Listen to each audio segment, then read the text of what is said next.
Hey guys, welcome to Sentimas Day 5. Can you believe literally tomorrow, well not tomorrow because we're doing these videos every other day, but the next episode will literally be the halfway mark, which is so crazy. Today we're going to be talking about something that I absolutely hate, and that's Gabriel Agreste. But this topic is something that I've needed to talk about for ages because quite frankly, the amount of people that I've seen saying things other than what I'm going to say or what we're going to talk about in this video is quite alarming, especially after everything we've seen in like season 5 and season 6. It is crazy the amount of people that are so sympathetic towards him. It's beside me. Anyway, so what we're going to be talking about is the whole Gabriel Agreste isn't a bad guy. He wasn't a bad father. He's just misunderstood. And let me tell you, he's not misunderstood. And he was a bad father. He was a horrible person, and he has been a horrible person ever since the day he met Emily's parents. And I believe in that wholeheartedly. And that, my friends, is what we're going to be talking about today. So first off, I just want to say that like this is something that I've been saying for so long. Just something told me that this, like the origin of all of this, did not start with Emily passing away. And I have been saying that for years and years and years and years and years. Every single time I would say it, people would be like, you shouldn't hate him for being a bad dad because he can't control that. He just lost his wife and he's dealing with grief.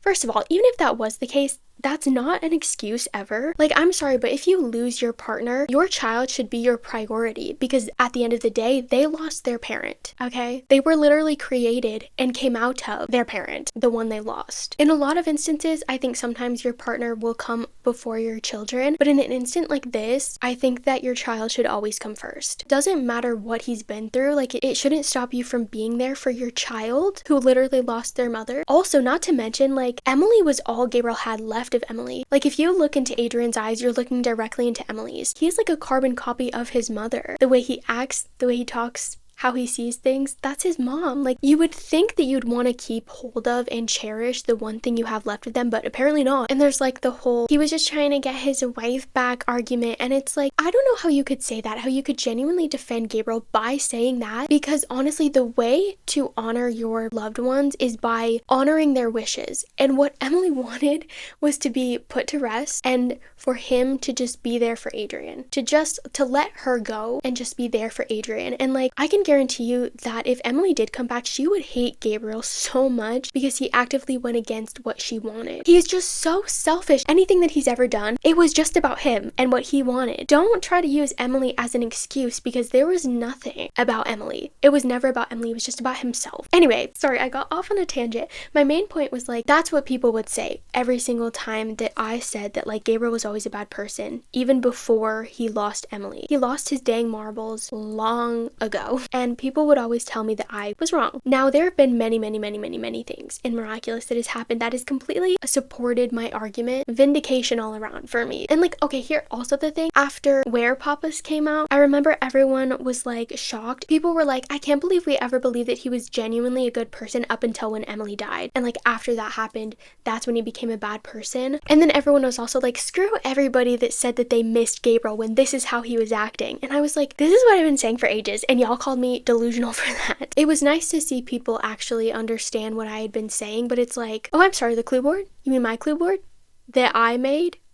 We like the clue board now? That's how I felt. But anyway, this is a truth that I have held close to me for ages, and I totally believe what I've always believed, that it had nothing to do with Emily and that he didn't become a bad person because Emily passed away. And a lot more people understand that now, obviously, especially with like Where Papas and stuff. But once again, I do still see this stuff all of the time. Like a couple months ago, I did see a video that like, even after Where Papas, after everything we've seen in season 5, it was still a video being like, Gabriel's not the villain, he just wanted to save his wife. And then all the comments were like, he's just misunderstood. I would have loved to have a husband like him.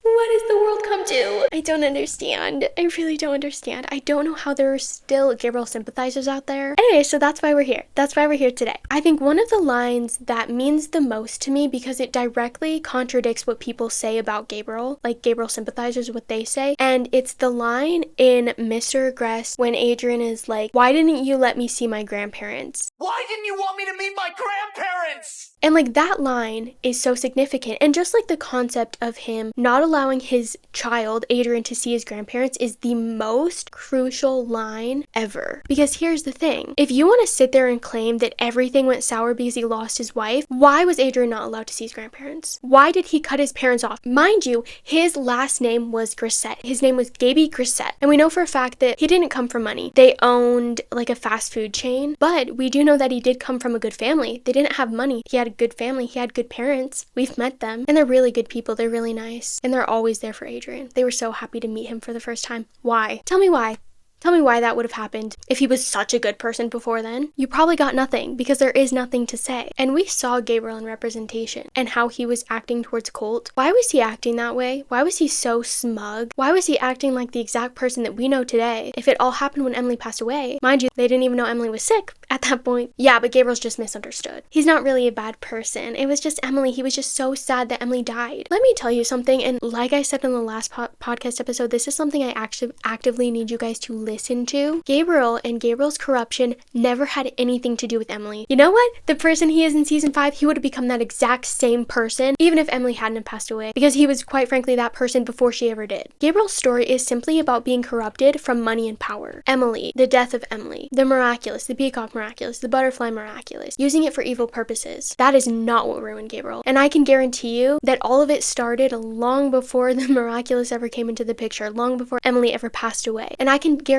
you that what did corrupt Gabriel was Emily's parents. You want to know why he cut off his parents and why he changed his name to Gabriel Agreste instead of Gabriel Agreste? Is because he was disgusted by his parents and he didn't want to be correlated to that because they aren't cool. I think he grew up having like normal views and values, but the thing is that that was deemed as bad with Emily's parents. He didn't have money. He had a good family, but he didn't have money. He didn't have status, and that was seen as a bad thing, which is why they refused to let him be with Emily, which obviously Emily ended up cutting off her parents so that way she could be with Gabriel. And this is what really sucks, because Emily was willing to get rid of everything just to be with him. She didn't care about money or anything. She just wanted to be with him, yet he was so stuck on her parents' views and equivalating himself to what they deemed fit that he completely wrecked himself. The only thing that I can equivalate this to is like The Greatest Showman and like P.T. Barnum and his wife. And I want to explain this because I think it like basically perfectly sums up everything that ever happened within Miraculous and like the story between Emily and Gabriel. I just think like if I describe The Greatest Showman, it like pretty much sums up them perfectly. So what happens in the movie is Charity, which like ends up becoming his wife, came from a lot of money, and P.T. Barnum, he was poor. And I think they like cleaned or something for the house. Anyway, he had nothing, came from no money, but they really liked each other. I think she ends up getting sent off to like boarding school, and I think they end up sending letters to each other. Eventually she ends up coming back, and then when he gets older, he comes back for her and they get married, and essentially she ends up like leaving all of her wealth just to be with him. I can't say that she ever like cut off her parents or anything. I don't know that she necessarily did, but still she was still willing to leave everything just to be with him. No money, still no money, just, you know, have like a house and a life together. And like that's all she ever really wanted, to be honest. She was just happy to have him. He ends up getting a job and then he ends up getting fired. I don't think she really cared, because it's like, oh, it doesn't matter if we don't have money, like we're just a happy family, which I love seeing that like coming from her, because she grew up with money, but like she seemed to care a lot less about like not having money than he did, which once again is very similar to Gabriel and Emily, because she obviously left her whole family, left her wealth just so she could spend time with Gabriel and just be with Gabriel. They get married and just like have a little happy life on their own because they didn't care about anything else. Anyway, and eventually P.T. Barnum makes the circus and he does all these shows. He ends up becoming famous and gets really rich, and so he's able to like kind of become Charity's parents in a way. He has the big house, he has all this money, he has all this status, and he's kind of able to give everything to her, to Charity, and to his family. And obviously this is all he's ever wanted, right? So he's like living his best life. But through all of that, a lot of problems come in, and that's kind of like the evolution of the story. He's not really being present with his family. He cares more about money than any of them. He cares about his status and like what he gets to do. He's not there for his family, he's not there for his wife, and he just cares so much about having everything. And we end up learning that the reason why he cares so much about having everything is because of how Charity's family saw him. They never never thought that he was good enough because he didn't have anything. And so he needed everything to be like, look what I have, look what I have. You said I wasn't good enough, but here I am. I have everything. I have a beautiful family and this and that. So it's like, it became less about his dreams, which is what it always was, right? His whole life he wanted like money and all this stuff because that's what his dream was. But at this point, it kind of become more about him impressing his parents to the point where he ends up like losing everything. He loses his circus. I think he ends up going bankrupt or something. And he ends up losing his wife and basically losing his kids. And then it's kind of like towards the end of the movie, it's this realization of like, oh crap, I definitely messed up. So I think Charity ends up going back with her parents, and then P.T. Barnum ends up going back to the house to kind of get her back. And there's this really like beautiful, intimate moment between them where I think he was like, I was doing all this for you, and she was like, I never cared about any of that. I just wanted to be able to do things with you. Like, I didn't care what your dreams were. I didn't care if we had money. I didn't care if we lived in a shoebox, if we have this mansion. I didn't care if you were away or if you were home. I just wanted to be able to do it with you. At the end of the day, like, he was trying to do everything for her, but in actuality, he was never doing anything for her. It was just for himself and a way to show off, but he was kind of hiding under the guise of her so that way he wouldn't feel bad for like doing it, or he wouldn't feel like a bad person for doing it. And so anyway, she's just like, I don't care what you do, like just let me be a part of it and stop doing this for everyone else and just do this for me and you, you know? Make this about us and not them. And then he has this like huge realization, and then obviously they get the show up and running again, and then he ends up like leaving so he could spend time with his family. And then I don't even remember who his name was, but like his business partner ends up kind of like running the show. And once again, that's definitely like the exact same story with Gabriel. I feel like he always felt like he had enough, but when he met Emily's parents, he felt like he didn't have enough. He was constantly being hated on and constantly felt like he wasn't enough. And so I feel like he kind of always felt like he had to amount to whatever they wanted. And I find that really interesting because once again, like just like with Charity, she never cared about that. Like she didn't care about her parents or what they wanted. She was willing to leave everything just for Gabriel. Like she didn't care about the wealth. She didn't care about having this big house or anything. She just wanted to like spend time with him. But he was so stuck up on what Emily's parents thought of him and believed. And so he felt like he constantly had to amount to that. He had to like erase everything that was good about himself so he could become Lord Graham. I think I made a TikTok about this once. Hey, let me see if I can find it. Something about turning Gabriel into himself or something.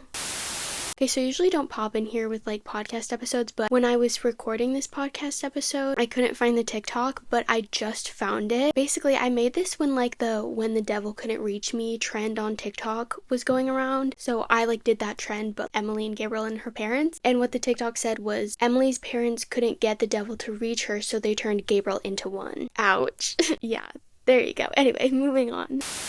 But I guess where we were going with this is that maybe Gabriel had always wanted more for himself in the way that like P.T. Barnum did, but I think that he just became so hyper focused on being good enough. And so I genuinely think he did what he did, and he got all of that money just so that way he could kind of prove himself to her parents, which is why I really hate how much they still hate him. Like, I think, didn't he call Gabriel like a scoundrel or something? And it's just saying to me, because imagine causing so much corruption in a person and then still thinking that they're not enough. Like, that's just crazy. I mean, they didn't like force Gabriel to become who he did, but like he would have never become the person that he did without her parents. Because like also the biggest problem in terms of Gabriel was that they didn't have money. They didn't come from money. I think that's why he was so obsessed with like becoming rich. And I think in season 1 or maybe season 2. Anyway, Adrien mentioned something about the fact that Gabriel always had the biggest and the best. He had to have the biggest and the best. And I think that genuinely just comes from needing to like stand out and be like, look, you said I couldn't amount to anything, but here I am. And like that, my friends, right there is exactly why Adrien never got to meet his parents. Because this man was so hyper focused on being rich. He couldn't even like equivalate himself to people who weren't rich, which is crazy because there are a lot of families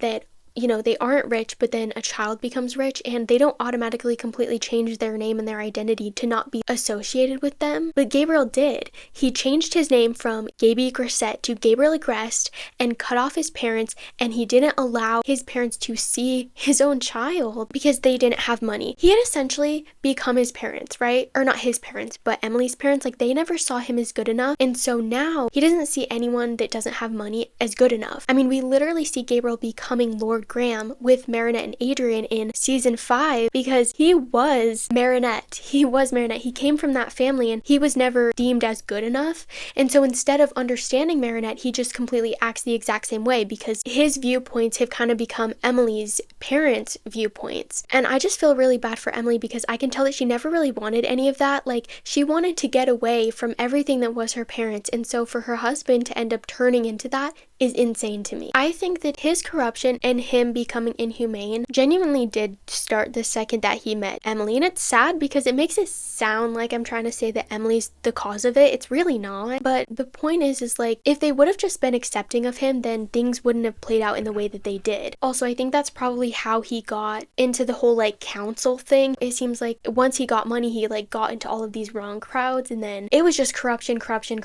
since day one. And I think that's why he was able to be away from his family for so long. He didn't raise Adrien. He didn't know anything about Adrien because he was never there. And it's because he didn't care enough because all he cared about was, you know, gaining money. And a lot of people will say that like, oh, he was just trying to find something to save his wife. But truly, at the end of the day, I think that if he did truly care about his wife, he wouldn't have spent all of his time away from her trying to save her. He would have spent little time that he did have with her, and then maybe afterwards he would try and find a way to save her. Because also, mind you, I think when Gabriel was out searching for things, he was looking for the ladybug and the black cat Miraculous. He was looking to make a wish since day one, since the day she became sick, meaning that he was willing to sacrifice somebody's life since day one. I feel like people act like him wanting to sacrifice a life is like more of a new thing, and it just happened the second that Emily died and he became more corrupt, but it had been that way from, you know, the very beginning. Anyway, I guess my main point of this whole video is just like, all he really cared about was like impressing Emily's parents to the point where it created this dynamic of him becoming this inhumane person. His sole focus was just on having all this power and having all this money because he felt like he needed to amount to Emily's parents. And I think that completely destroyed who he was as a person, because also Felix described him as like a humble tailor during the time that Emily had just barely met him. The fact that they make sure to emphasize who he was before Emily came into the picture is really interesting to me. Anyway,